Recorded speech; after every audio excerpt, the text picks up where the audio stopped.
2019 marks the 35th anniversary of the first issue of Teenage Mutant Ninja Turtles. Fellas, we got to talk about it. One of the most important comic books in my life.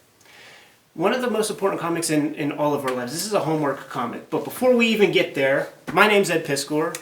I'm Jim Rugg. And my name's Tom Scholey.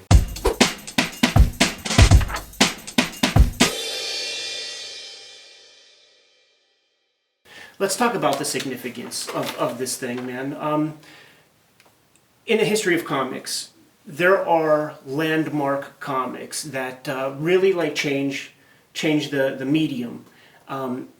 60s we had Zap Comics. Robert Crumb and those guys created a successful comic outside of the standard newsstand distribution that the mainstream comics have been afforded all that time. That was the model. They broke the model. It proved very, very, very successful. 70s, direct market comes into vogue. The darlings of the direct market would have been ElfQuest, Cerebus. Those were self-published comics that worked within this new market of comic shops and distribution and stuff like that. Come 1984... everything changes forever. I would say a revolution gets sparked. Yeah, it does. And there's a couple of reasons why I say this is such an important comic book to me. One of them is The Revolution, 1984 Teenage Mutant Ninja Turtles, published by Kevin Eastman and Peter Laird. It's released, and it does gangbusters. It takes off. Both for them, good for them, but also these comic shops, this young industry of the direct market, they have this thing, and it's worth a lot of money. And it's like, we want more of this. And it sparks what you say at a revolution in terms of lots of people now are making these black and white cheap comics and flooding the market with them. The other reason it's so important, though, is you point at comics history, right? I'm young, I want to be a cartoonist. And it's like, well, there's Spider-Man, he's very valuable, sells lots of books, and Batman and these types of characters, but you don't own those. Mm-hmm.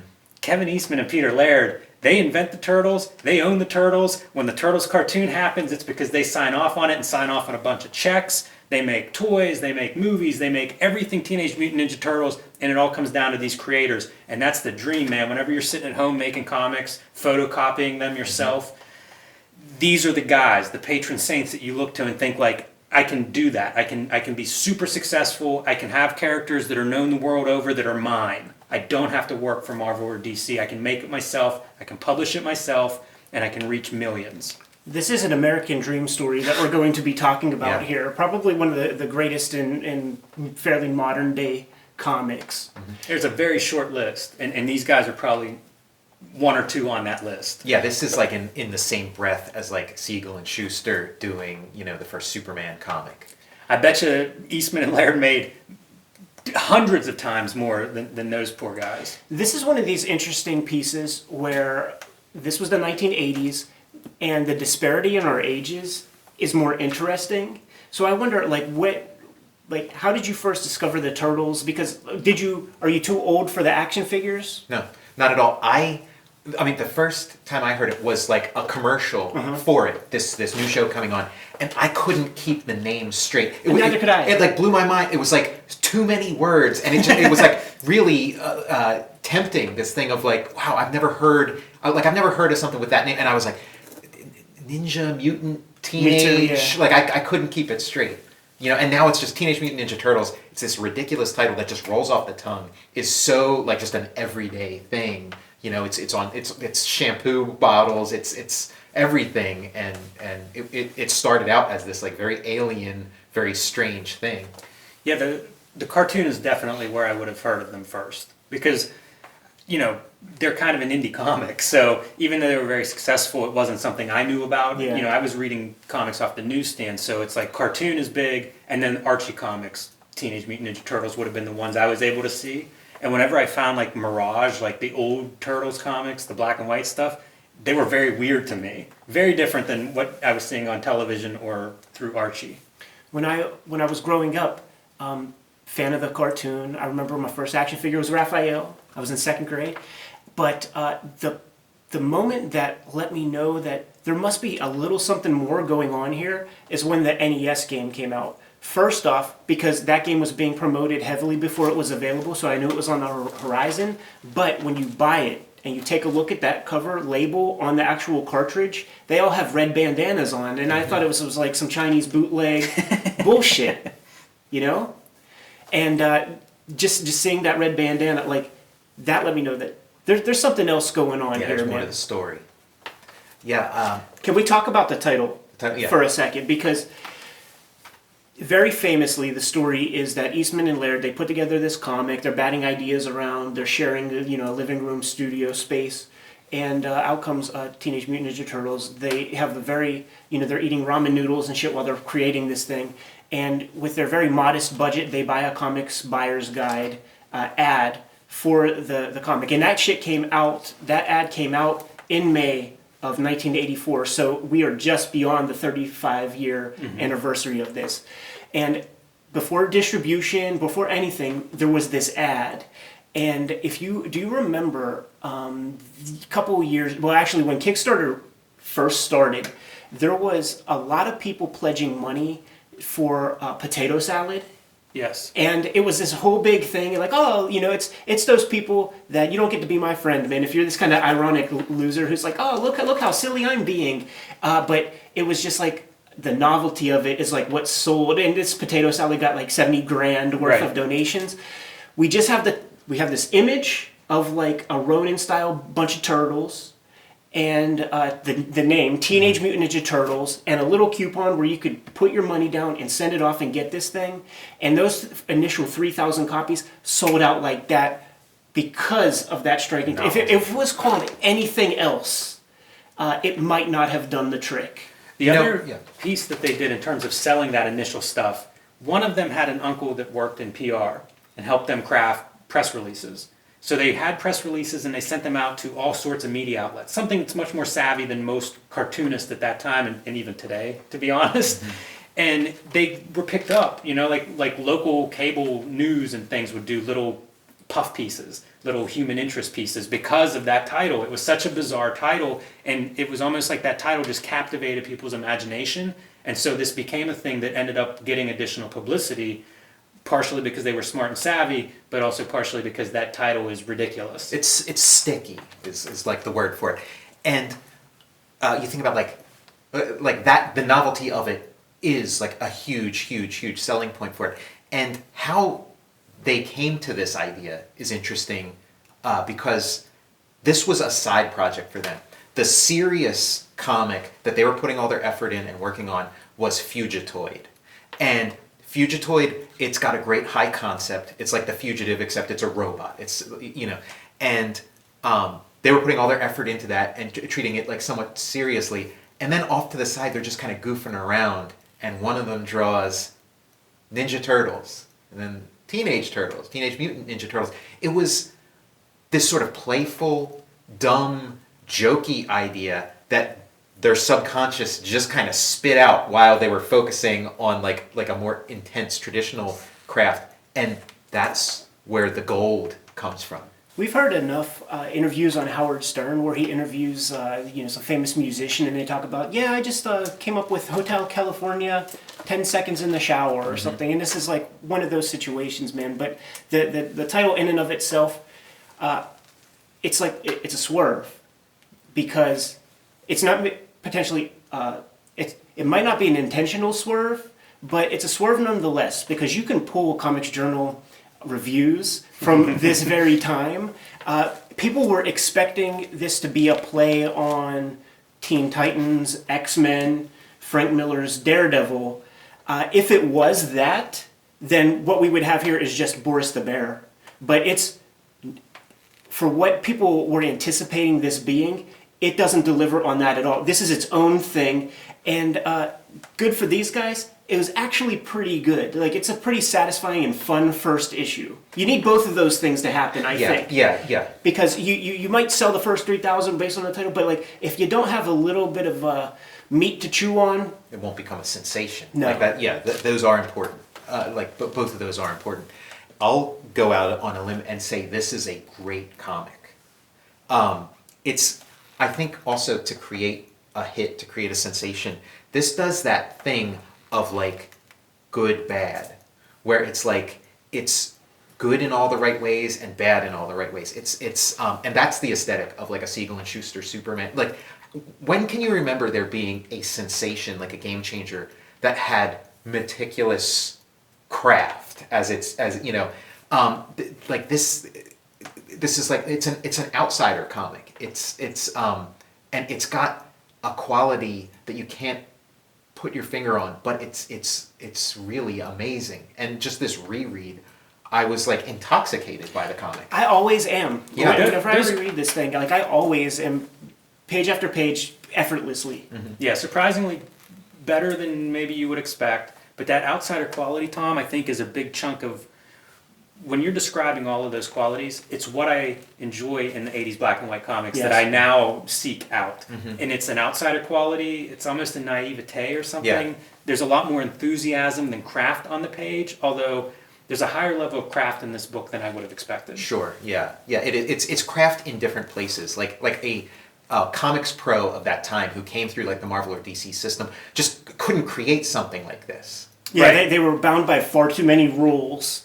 Yeah, you would never be able, just characters of this sort, you could never push through. It doesn't make sense in a Batman universe or a Spider-Man universe. Like, it'd be impossible to try to explain this to an editor in any way except the lowest kind of joke. Mm-hmm. It's pretty cliche to mention like that you could tell the enthusiasm of the artist on the page, but it's apropos in this situation. Like, I get the impression these guys are having a fucking ball making these Entertaining comics. themselves. Yes, Yeah. it's the definition of amateur, which is you do it for the love, you do it for the amore, and love is in this.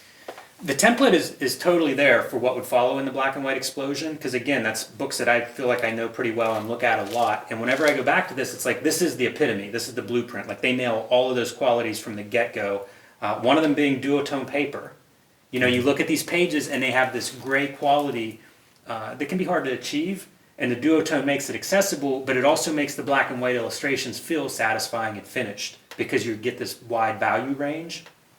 They're Eastman and Laird, big comic marks, and when you see these guys out in the wild, you could tell that they are two different kinds of personalities. Like Peter Laird, he's the more Kirby guy. Like the Venn diagram, like Kirby is in that middle piece, man. But it's Eastman. He's pulling from Corbin. He's pulling from, like, I would bet you the Frank Miller kind of jagged panel thing is like an Eastman thing, but the Craft Tent duotone board. Frank Miller uses that a little bit in some of the Electra stories in the Marvel comics, and I bet you Eastman and Laird were doing the exact same thing that you or I did whenever we saw those parallel lines that were so perfect. How do you do that, and where do I get the tool to make that happen? For sure. Frank Miller, you bring up, that's the biggest influence I Yeah. see in this work, for sure. And it's funny because, like, in a way, everybody copied Miller, after Dark Knight Returns. Like, that's all the grim and gritty superheroes that followed. And Watchmen, obviously, but, like, the 1986 Miller stuff became, like, the template for mainstream, like, Marvel DC stuff. These guys are doing, like, the slightly earlier Miller where it's, like, Daredevil and Ronin, and copying that, and starting this black and white version. So, like, they're very closely connected. It's just a couple of years ahead of, like, the Miller that would mostly be copied. Yeah, this is basically like in Marvel continuity. You could say that Marvel continuity and Ninja Turtles continuity are one and the same, because like Matt Murdock is there, and it's the Matt Murdock origin, but then the goo bounces a couple more steps and hits a bowl of turtles. Now, I read this before I ever knew anything about Frank Miller or Daredevil or anything. So it's just funny to me, like, how obvious all those things are reading it, where it was just like that was the Turtles. And it was like years later that I learned that about the Frank Miller stuff, and then even like like them walking around in trench coats and stuff, that being like the thing in Fantastic Four. Like, we came at this stuff in reverse order.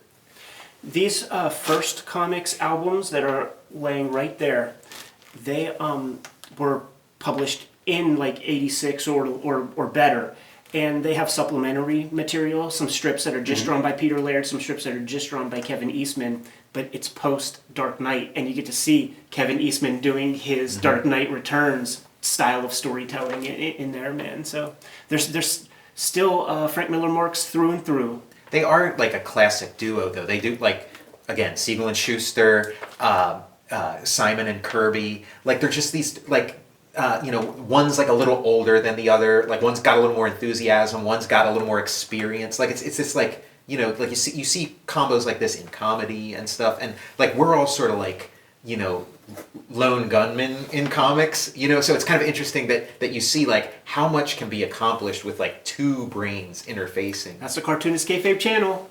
Yeah, and for Frank Miller, it was Klaus Janson on Daredevil, and you see it with Eastman continuing forward, where he works with several people in this capacity.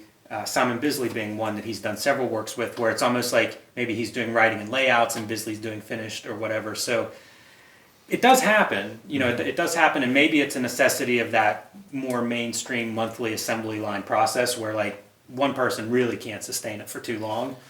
It might have been in the famous Kevin Eastman Comics Journal interview, which we will unpack on the Kayfabe channel at some point. It's too good not to.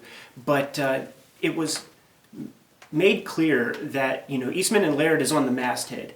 And they wanted to not necessarily create confusion about the division of labor, but they wanted to create a homogeneous unit where their works both blend into one another. So sometimes Peter Laird would draw a couple pages in pencil and give stuff to Eastman to ink and vice versa. So it creates this like other style, because I've seen enough Peter Laird comics to then know what his ticks are. I've seen enough Kevin Eastman comics to know what his style is about.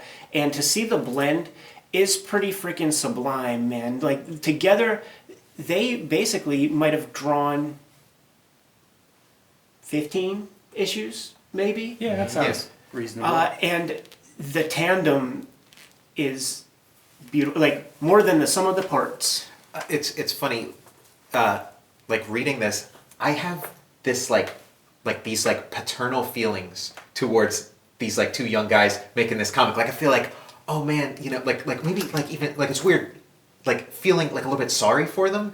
And like this is a massive success story. These guys succeeded beyond like anything you could imagine, and but I'm reading it and I'm kind of like, what, these guys were so good and they were just getting started, and if only they could have like stayed at that level, stayed at that level and just had to continue to create comics rather than became like moguls. They had an empire to run, and so it took them away from the drawing board, and like how they would have grown as artists, and what an amazing thing that would have been, and sort of a lost opportunity. But and so those are like the feelings I'm having reading this, which is of course ridiculous, because they got like the best case scenario, but still it's like you're seeing like this is a really like magical combo.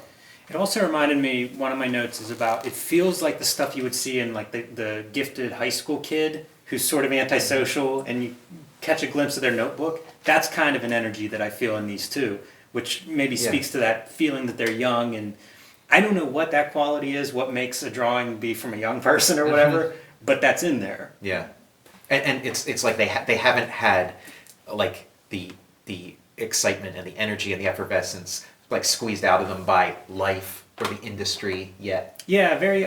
There's an idealism. I don't think you can make this book without that, because especially when they're making it, there's zero chance this book is going to be successful when they're making it. It's incredible, the success. Nothing else has really achieved that kind of a success. So in a way, any comic, there's zero chance of that. But I mean, this one is just so unlikely. All the stars aligned, man. And early on, they were savvy enough. The students of comics, they know the history of this thing. They know what happened to Kirby. They know what happened to Bill Finger, all these guys. So when they started getting those knocks on the door, they didn't take the first offer on the table for, $10,000 and sign all their rights away. They got a guy. Yes. They got a guy, and they pledged fealty to this guy. When you watch the Turtle Power documentary about the whole trajectory of their life story in relation with the turtles and what's happened with the characters, they were in mutually very good business with this licensor guy, and they were protected. That like you guys with like the Cartoonist Kayfabe, you started out doing like breakdowns of Wizard magazine, and like the Wizard magazine, you see this great story unfold of like, you basically see like the emergence of Image Comics and like this amazing story to see unfold. in Turtles, there's a similar thing when you read the single issues. There's like, letter columns and things where it's like, oh yeah, we got some people interested in a deal doing this. Oh, that deal didn't work. Okay, and then all of a sudden it's like, oh yeah, check local listings for the cartoon. Some of the great ephemera is some of the stuff around the Turtles, and this is maybe one of the best. Yeah, you have to, like I just was writing American Dream and editorial pages, because on the inside front cover, there is, generally speaking, always an editorial, usually by Kevin Eastman, in terms of all the issues I have. And it is exactly that, man. It's, there's somebody sniffing around. The first thing was like role-playing game stuff. Yeah. Yeah, like lead miniature yeah, kind like of little stuff. pewter guys. And then comes like the Solson stuff. Yeah, this is the how to basically do martial arts, Ninja Turtle style or whatever. Yeah. Which are ridiculous. And then, I mean, and these are the things that came to fruition. These guys must have been having to spend maybe 3 hours a day I can't imagine. fielding calls. And then I think it's Raphael #1 of the micro series. And then you see like the first parts about like, yeah, like the TV show, like they're making it. Mm-hmm. Check local listings. It's in a thing called syndication, whatever that is. But they told us to like tell you to hound your local stations to try to carry this thing. It's such a great before and after. It's one of my favorite things I've read in comics, that particular editorial, where it is like, you guys don't realize you're counting down on the rocket blasting off in this editorial, because like the next issue, the world's completely changed. It's a different world for them after that, and you can see the moment. You can see the moment right before it happens in the writing of that editorial. There's still like this comic right here is the 5th printing of issue #1, and in these later printings, they might add a little bit more material in there, but there's always an updated editorial. Mm-hmm. And Eastman will say stuff like, okay, the first print run, 3,000, then 3,000 again, and like at a certain point he's like, we're up to about 80,000 now, inside of a year and a half or something like that. It's total gangbusters. Yeah, all of that stuff is really, again, inspiring. As an aspiring cartoonist, I would get, one of these is like my 5th printing, and that's the first version of issue 1 that I ever read. I found it, probably at a comic shop, maybe a flea market, but you read that history of like all the printings, and I'm 13 or 14, and it's like, this is how you do it. This is how it works. You can do this. And it's equally inspiring, those editorials, as the comics themselves. Yeah, and I think they felt like they created a business model, and a sustainable business model. And I mean, I was a recipient of the Xeric grant, which was created by Peter Laird in an effort to kind of replicate this for other people. And it's only like years into that you sort of realize, oh wait, this is very like, this is like lightning in a bottle kind of thing. This isn't like business as usual. It's a hell of a legacy, what they do, because they both do some of these efforts. Like, they have a bunch of money, what do you do with it? Kevin Eastman, starts Tundra Publishing. Yeah. Amazing, as Ed said, we'll get into that in further detail. We've talked about it in some Wizards. Peter Laird starts the Xeric Foundation, and for damn near 20 years was giving out pretty good-sized grants to 10 cartoonists, a dozen cartoonists a year. Twice a year they would do it. It would help self-publishers, and it happened for so long. I mean, like, the list of people that went through the Xeric, it's phenomenal. It's Hall of Fame caliber, great cartoonists, and it's really commendable in a way. Like, these guys continued to be like, how do we interact with comics as millionaires? How do we keep this energy alive? How do we give back? And that's pretty great. You don't see a lot of cartoonists doing that. I can't think of too many others. In fact, I can't think of one other. Just thinking about maybe they were pressuring each other too. Like, once one of them does something, then you can't think of a guy that does nothing. They had, I think, like they had like pure intentions. Like, they were doing it out of love, and it just succeeded.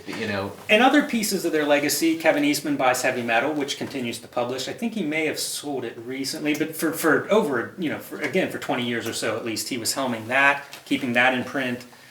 They also opened up a museum, an early comics, was it Art Words and Pictures Museum in Northampton? Love of comics, and in that museum, some of the art shows included Jack Kirby, Bill Sienkiewicz. They were very much like comic book fans. They were associated with self-publishing, which has had a couple of waves going back into the 80s from the Creators' Bill of Rights, then again with Image. One of these Turtle comics that's laying here is published by Image. So they were very active all around comics. Some of the earliest examples of their fandom kind of creeping into the comic, beyond just the content of their actual comic pages and stuff, is when they start getting when they start building some equity. Now they're able to like pay Richard Corbin to like draw their characters and junk. That was a wet dream. What a cool issue too, and they published it in color. That was really awesome. It is interesting as they must get busier with all of running the Turtle Empire. That original series continues to be published with different writer-artists, and some amazing stuff comes through there. Yeah, it starts off, they do about 10 issues or so of the regular Turtle series. Then they do the micro series, so it would be the one issue Michelangelo, one issue Leonardo, so on and so forth. Then with issue like say 11 or 12, it becomes an individual, like either Eastman or Laird will do an issue. That goes on for they maybe do 2 issues a piece, and then we start bringing in basically who they vet as being like the darlings of the black and white boom, which emerges at around that time. So then you get Mark Martin, you get Rich Hedden, Tom McQueenie, you get Steve Bissett, and Rick Veitch, who were super hot on Swamp Thing at the time. They're getting mainstream creators. That's how you know that they made a couple of dollars, man, because they're able to pay mainstream rates, I guess, Right. And in terms of quality, I'd put that couple years worth of Ninja Turtles stuff up against any superhero comic, period. It stands up really, really well. And when we talk about the appeal of the amateur quality and things like that, I don't want to undersell, because I really do this is a great comic. It's not like we're looking down on or enjoying it ironically. No, we don't do that It here. gives you everything. It gives you what you want out of a pop entertainment. Yeah, I had a note on it's a very solid 3-act structure, almost exactly the way a Hollywood 3-act structure is in terms of percentages. 25% is that opening battle that introduces the Turtles. There's several great money shots, starting on page 1 where we see the whole team together and they're in an alley, back to the alley, weapons drawn, super awesome. As I'm flipping through that, it's just from a fan point of view, I love it. There's panels of the Turtles in action outside of panels where you get a really nice page layout because there's some open spaces. Very competent cartooning, but then Act 2 is about 50% of the comic, and that's where we get to see the backstory, what's actually happening. Why do they need to fight the bad guys? Yeah. Where does that come from? And then Act 3 is your 25% conclusion. It's very satisfying and well built. This is another thing that you won't find in a lot of the black and white comics that follow, where there's no sense of storytelling or whatever. I feel like these previous generation, even when guys were new, whenever they were young or whatever, they still had a certain level of competency. They understood structure. Put a beginning, middle, and end in this story, and they do. It's a very satisfying single issue. So it has amateur qualities, definitely, and it's doing stuff that you're not going to find in Marvel and DC. But at the same time, it's very accessible. If you pick this up, anybody could read this, understand it. It's a complete story. It's all there, despite looking quite different than what you would get from Marvel or DC. The fact that it's complete really speaks to their thoughts of this being a one and done thing. Get it out of our system, put it out there, and then cross that one off the list or whatever, man. But it does continue to be good for a while. Like under their helm, I would highlight issue 3 is really fantastic because not only does it have a car chase, which I value a lot. Yeah, sure. But now it's 2 cars being confused with one another, so you have to pull the swerve in there to get the cops going from one car to the next. And for those playing at home who know or don't, man, the original Ninja Turtles van, VW microbus. Yeah, and like a great car chase is such a rarity in comics, but when they have them, it's great. And this has it. And since these comics are longer than your average comic, they make a really good use of that real estate, and you can play a little. It's not so cut to the bone. You can play a little bit loose and let a sequence play out, let a car chase play out. There's a moment in this comic that you would never see in a mainstream comic where we strike hard and we fade into the night. There's a full splash page of nobody. Nobody doing nothing. Just has sewer lit. And that composition might even be used in that first movie. You know, like when they disappear into the sewers, that exact composition might be in there. In this first issue, a lot of what's in that first movie is here in this first issue. Yes. And that moment is something like nobody would do in professional, like a pro would never do that.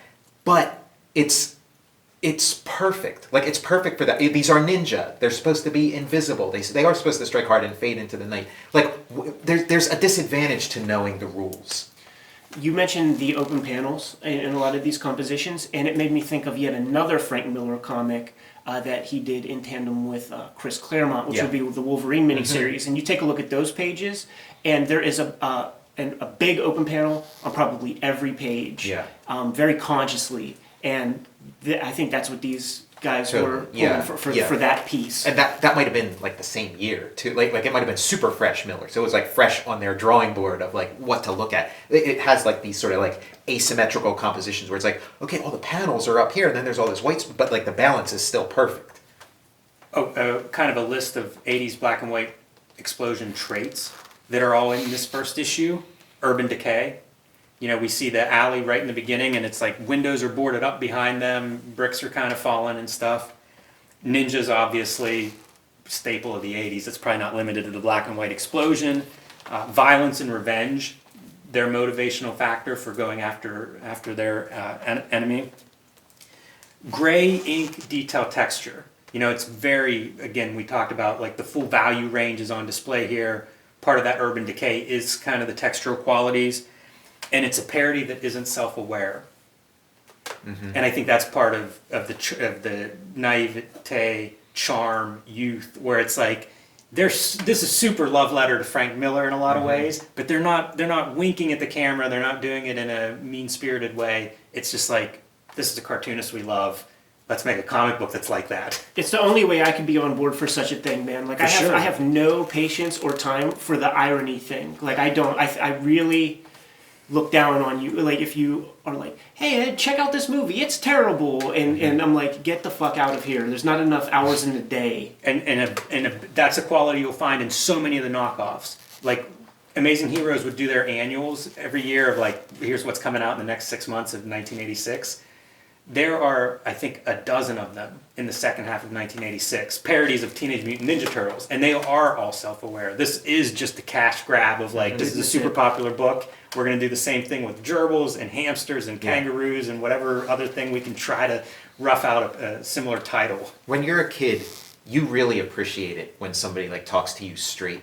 And like watching the cartoon, like I was sort of just old, I think I was like 10 when I saw the cartoon. I was just old enough to feel like, okay, this is like I enjoy it, but it's talking down to me a little bit. And then the Archie comic talking down to me a little bit. But when I encountered this, it was like, this is the real deal.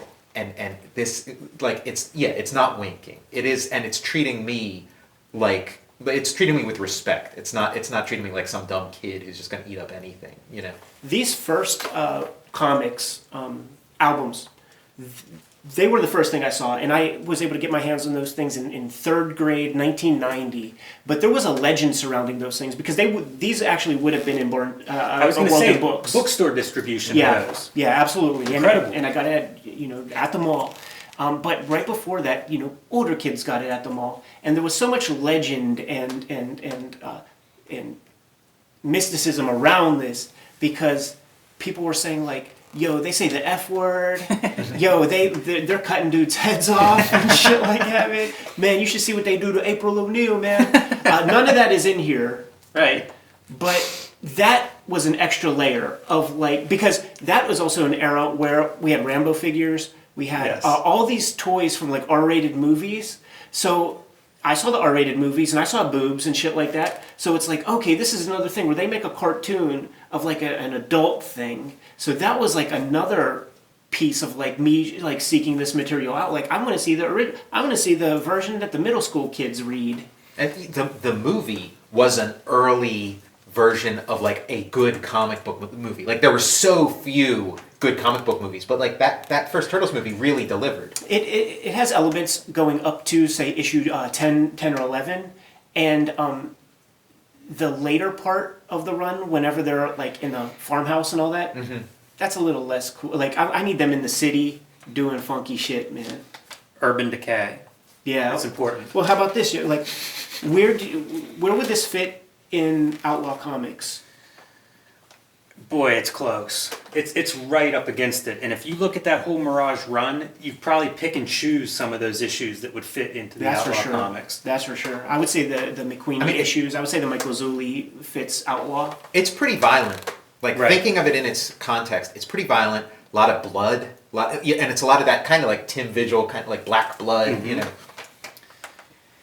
Man, that's tough, Ed. That might be one for the Kayfabe community to weigh in on. Maybe a poll. Put something there in the comments And Shredder gets killed at the end. You know, like until he comes back. Right. And that's something I want to bring up too, since we're more talking about like that early run, that early series. It is an amazing beta version because the TV people, they actually did expand upon this stuff in kind of a smart way in a lot of ways. Like once you see multicolor bandanas, why not? Yes, of course. You know, why limit yourself to a VW microbus? Like here's the turtle man. Yeah. What else? Yeah, they're making toys. Yeah, you know, but it's smart, but it fits pretty well. It does. It's not like they made a big swerve. You know, they certainly make it more kid friendly. They make it more toy line friendly, but they don't really violate anything that's established. They absolutely don't, but because the other version, like the Hollywood version, is what everybody knows, they're like smart decisions. It's kind of like, you know, the Munsters pilot was in color and like had all these things that were weird. It went back to the drawing board and then they retooled the thing and created a classic. Like the Hollywood component has a lot to do with creating the phenomenon that it is. And it's a phenomenon that, you know, my siblings, we're multi-generational at this point. I have a baby sister. We all have our own turtles. Yeah. Yes. Like It's in its fourth generation. I have nieces and nephews who are like every bit as enthusiastic about turtles as like we were, and like those decisions to sort of like make it more like widen the appeal. They were in on those decisions. Like they signed off on those. They weren't cut off from it the way like you would be if they made like an X-Men Grand Design movie or something. Like they had to sign off on all of it. So it makes sense that they would bring it back in their comic because some of them might even be their own ideas. The naming of the turtles is odd. It's fantastic. It's Yes. perfect. But what a strange choice. Like that's one that maybe separates them from all their followers. Yeah, I noted that this time around because you just take it for granted. There's Michelangelo, Right? But that is like part, I think, of the success. Like that's just another great twist. In this autobiography here, Kevin Eastman put out under his heavy metal imprint. Within these first couple pages, you will see Juvenilia from when he was in school. And he painted a mural in the school that was like this Renaissance painting with like, you know, Michelangelo, with Da Vinci and a bunch of those other guys. So like this was just like in his mind and that's a real piece, man. Mm-hmm. It works. It's magical. It's Yes. one of those elements that you cannot reverse engineer. But man, I can't imagine the turtles without it. Do you guys? I try to reverse engineer this comic. Like it's sort of what keeps me interested in comics as a comics maker is like I want to crack the code of this because it might be impossible to crack the code of this and try to replicate it, but it's going to keep me busy. Like I love that puzzle of trying to figure out like why does this thing work and what can I do to like emulate that. Yeah, they were just in that flow state, man, and many have come, many have tried, and all the comics that Jim mentioned about, the geriatric hamsters and all that, not only were those comics not successful, but the creators had zero career, so they're just total fucking scam artists. Yeah, for sure. I would say the next successful thing, like compared to this, like just even in culture, might have been like Battletoads, the video, and that's a video game.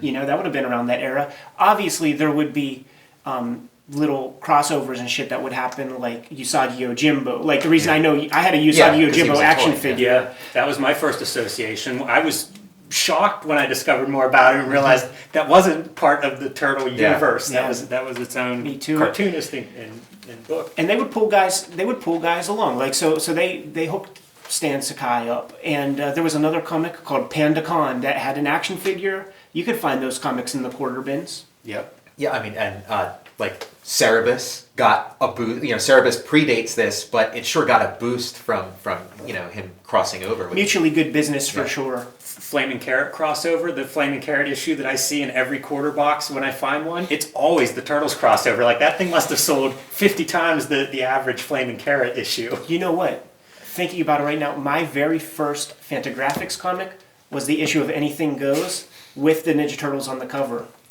There you go. there was a Batman meets Teenage Mutant Ninja Turtles, and then now they're like making a cartoon out of it or whatever. But how come there hasn't been Teenage Mutant Ninja Turtles Daredevil? Like it's just like this. It would be this wonderful marriage, and like Eastman and Laird would like have like a heart attack of joy or whatever. Like they would be in bliss. The that happened. ninja clans could join together into a super ninja. You'd have feet and hands. Oh man! And it writes itself. And I don't know who owns what, but maybe Disney owns the Ninja Turtles now too. So why not make it canon? It's whoever owns Nickelodeon. Yeah. Okay, Viacom, I think. I mean, they've made deals with like Sony and stuff. Like, you know, a couple of these like Avengers movies into the future. The little teaser at the end with these like 4 short little guys step out of a sewer. You know. I also had, rereading this, I had the thought of like, at some point it's almost Frank Miller parodying the Turtles. As his career moves forward, like one of the lines is, "Yes, we can bleed, and so can you." That feels so Sin City-esque to me that it's almost anticipating the direction he would go with some of that writing. I have a Street Angel panel from the very first Street Angel comic where ninjas are playing basketball, you know, so you leave your weapons on the side. And it's all the Ninja Turtle weapons. That's where we all learned the name of that one little sword with the 2 things. You know, like that's where we all figured that out. I remember like beating it into my head, like with the name of these. This is called a bow staff. Okay, I just called it a stick before that. First time I heard seppuku was from this. That's fantastic. But it's genius again that each turtle has its own weapon. Very iconic, recognizable weapon. And they figured out from page 1, like from the very first splash page, like they're all armed with the weapon that identifies them. The other beta piece of this, now that I think about it, I had a little list in my mind, was before Cowabunga, there was like a Gungalungaloo or something. He says Kriga Bandolo, I think is what he says. Kriga Bandolo. And it's all throughout. There's a couple of these exclamations, man, and then they tighten that shit up for the T-shirts and the cartoon. It's interesting comparing like the differences, because of course that was big on my mind as a kid reading this, was comparing it with the cartoon, and it's kind of like the idea that Splinter is like a rat in a cage who's watching his master practice ninjutsu, and he's just like imitating him, and so he learns it. Like that's one of those ideas that's like ridiculous, but like just plausible enough that like you go along for the ride with it. Yeah, you could see like people on Dave Letterman like with their little ant form with fleas that can play soccer and stuff. And you're like, oh, maybe. It's perfect for a comic because you can explain it in one panel.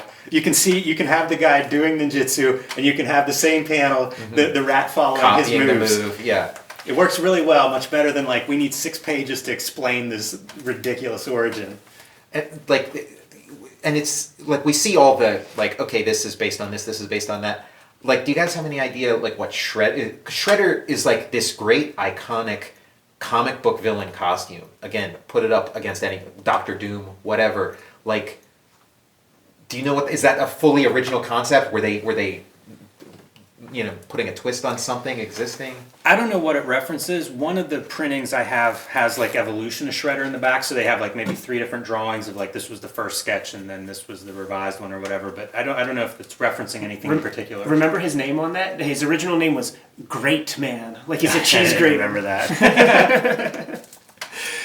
Once again, the power of names, man. If this guy was called Great Man, yes, and it became a self-aware thing like that, it's over. You're canceled. And Shredder, like such an 80s name. Like, hey, I'm shredding on my skateboard, It's perfect. It's violent. There's some implied violence there. It's not hard to hear that name and think about what's going to happen in a fight. That one splash in issue 1 with Shredder kind of crouched with the gauntlets and stuff, that was used elsewhere. Like, I think that was in maybe the NES video game, or so that was digitized in some way. But, like, they were pulling from in the future license stuff, they were pulling from Eastman and Laird. That's a very iconic image. Yeah. And same with their cover. You know, we talk about like what makes this successful, why did this work? That initial cover is so strong.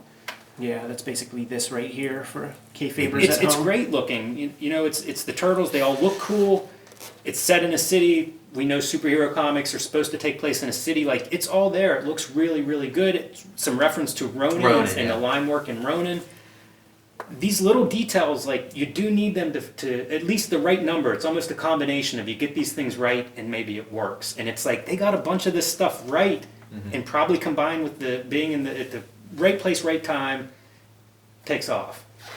Yeah, I don't know about you guys, but I'd be happy to, continue this series and like check out issue 2, talk about it. You know what I like? We didn't even really talk about the synopsis, man. But there is more good stuff here. One of the issues that I was thinking about with you specifically, Tom, did you ever read the Donatello one-shot? Yeah, I have it. With the Jack Kirby character? Yeah. Who draws stuff that comes to life? I got chills thinking about it. Yeah, it's beautiful, yeah.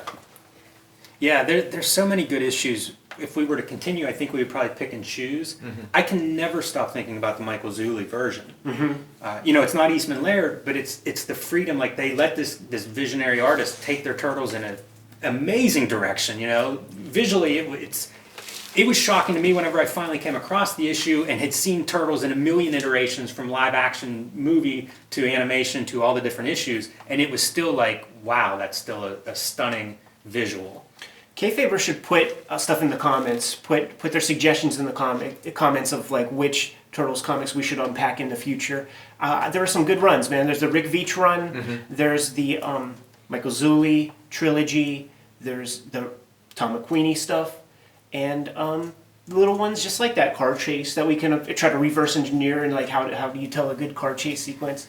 I always remember Evan Dorkin telling the great story about Soulson, the training manuals, whenever they came out, and he was working at a comic book store, and when the store owner saw the comics, was like, we can't put these out, because it's fairly realistic of like, how do you, attack somebody with a bow staff or whatever. It's like, you can't sell these to kids, so they had to put them in the back. So I always think of that, like even the weird spin-off stuff has a certain charm, a certain memorable quality to it. That's the part that you have to educate yourself on when you're hunting for Turtles comics, because if you're looking for something in particular, man, you ain't getting it. Like if you're looking for Eastman Laird, if you're looking for that kind of energy, it's just not that. It looks like a comic book, smells like a comic book, it fits in a long box, but when you crack one of those open, man.